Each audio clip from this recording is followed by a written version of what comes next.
রাত প্রায় 11টা। ছোট এক স্টেশনে বসে আছে রাহাত।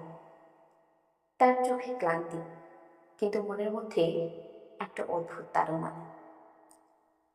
রাহাত আজ অনেক বছর পর গ্রামের বাড়ি ফিরছে। বাবা বেঁচে নেই, মাও অসুস্থ। সময়ের অভাবে এতদিন যাওয়া হয়নি। আজ হঠাৎ একটা ফোন কল বদলে দিল সবকিছু। মা খুব অসুস্থ, সময় কম, স্টেশনের ট্রেন দেরি করছে।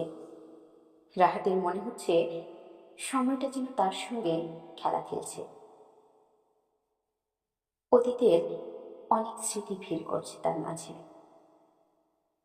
শৈশবে মায়ের হাত ধরে এই স্টেশনে দাঁড়িয়েছিল।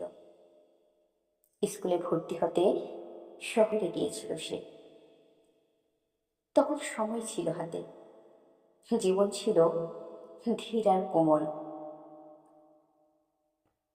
এখন সময় আছে, কিন্তু মাকে সময় দেওয়া হয়নি। ট্রেন আসে, রাহাতে উঠে পড়ে।